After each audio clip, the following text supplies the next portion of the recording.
Bonjour à tous. Aujourd'hui, on va parler de conflit. Alors, le conflit, qu'est-ce que c'est? Le conflit, c'est quand je me retrouve dans une situation ou face à une personne qui appuie là où ça fait mal, qui va faire réagir mes blessures intérieures, les mettre en évidence, et ça va être tellement inconfortable pour moi que je vais aller accuser l'autre d'être responsable de ce mal-être en moi.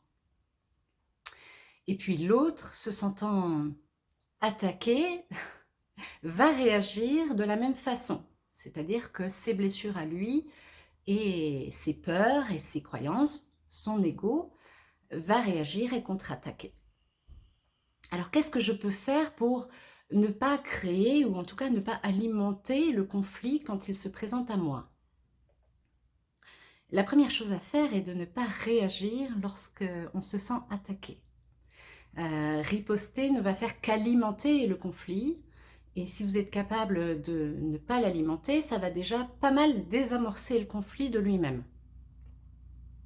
Ensuite, la meilleure chose à faire quand vous vous sentez en colère vis-à-vis d'une situation ou d'une personne, avant d'aller lui reprocher des choses, ça va être d'observer ce qui se passe en vous.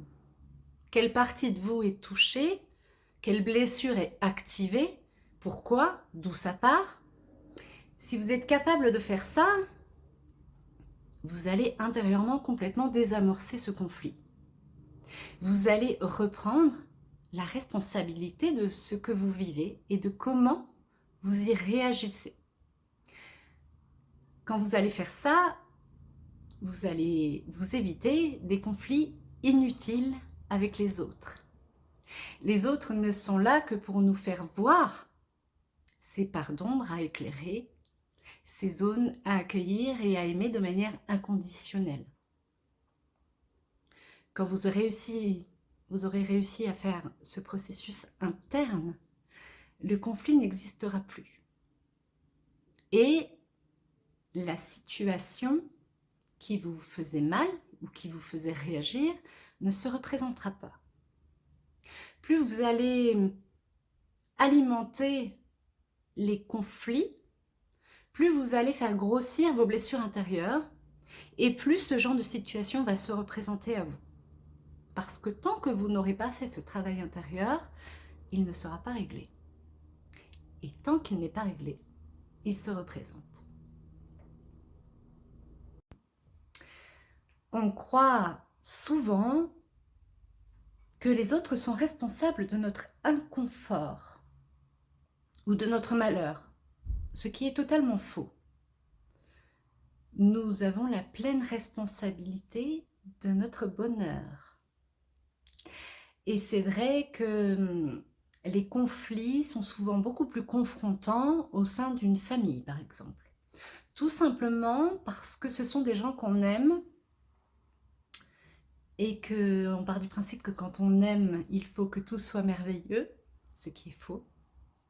Et puis aussi parce que notre famille, on l'a beaucoup plus souvent sous le nez que les autres personnes.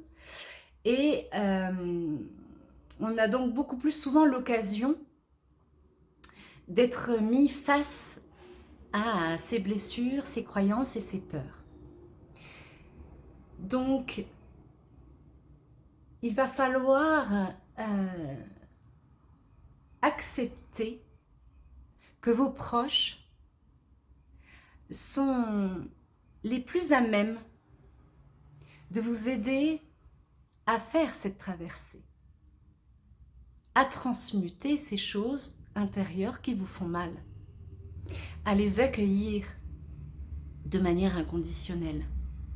Et j'ai même envie de vous dire, comme les autres sont là pour nous faire travailler sur nous, on peut même être dans la gratitude vis-à-vis d'eux, de nous mettre face à ce qui nous dérange, à ce qui nous fait peur, à ce qui nous fait mal, parce qu'ils sont juste là pour nous aider à évoluer.